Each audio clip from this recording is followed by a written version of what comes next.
هذه المرثية مقدمة من علي مرتضى أحمد المرتضى أبو زيد،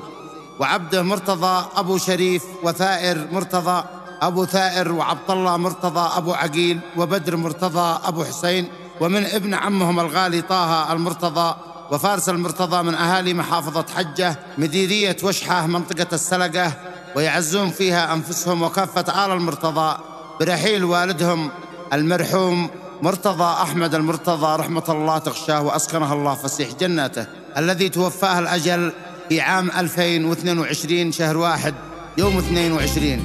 والقصيدة تعبر وتحكي بما فيها أداء الشاعر أبو شهاب مطر.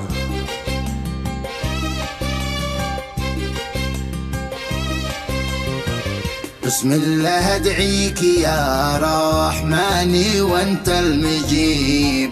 قد ضاق قلبي دعيتك يا إله استجيب، يا من دعك يا إلهي يا رحيم ما يخيب، علي مرض بعد أبوه بعد القضاء والقدر، يا هاجسي سجل أبيات الحسن والأنين، سجل معانا تقاري طول هذا السنين، متى الذي كنت أحبه يا حنيني حنين، الوالد الجيد ذي ما كان مثل بشر، يا قهر قلبي على أبي كان سيد الرجال، الوالد الجيد ذي كان رزحانا كالجبال، كان يفدي الكل في روحه وفي كل مال،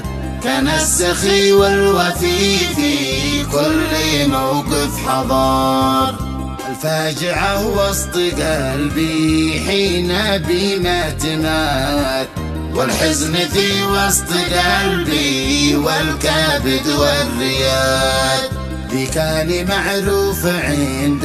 الناس حسين الصفات، وكيف انا بقدر انساك يا ضياء النظر، وكم تعب كم مرض في كل مشفى دواء، مرض خبيث حل في وسط الدماغ قد رسى،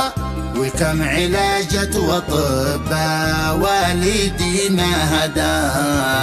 وكم تدارير قالوا والدي في خطر، يا قهر قلبي عليكم كان يعاني المرض، وكل مشفى تقارير والدي ما نهض، وكم سهر كم ليالي كم تعب ما غمض، ولا طبيب فادنا ولا علاج للظهر، من بعد كل الأطباء قالوا آخر خبر، وصدرونا إلى الهند النبي في خطر، 7 تقارير يا قهري عزمنا السفر، ودمعة العين تنزل خوفي مثل المطر، ووالدي قد وصل للهند حصل علاج،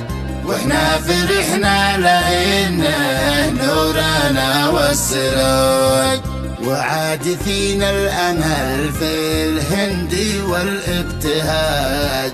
وسار ذاك المرض ذي كان بي في خطر، شهرين جلسنا نعالج بعد ذاك العناء، وكم فرحنا بأنه والدي قد شفاه، في دولة الهند قد كان الأمل عندنا أن نتعالج أبي من ذا المرض ذي ظهر، واحنا فرحنا وقلنا بنعود اليمن، فجأة توفى أبي وحل كل الحزن، تركتنا يا رزاح الظهر فجأة لمن، بعد الفرح ذي فرحنا موت أبي قد حضر، وهذه الفاجعة هزت قلوب الجميع،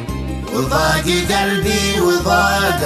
الكون بي وسيع، ودمعنا دم بعد كل واحد وجيع، وكل واحد بحزنه كان بكى وقتها، وعاد ميت إلى أرض اليمن آح المرتضى والدي ذاك السند والرزاح، والله ما لي علاج بعدك يلم الجراح، وموتك أكبر خسارة حل فيني ضجاج، موته خسارة على حجه وفي ديرتي، وعظم الله أجري وأجركم يا أخوتي،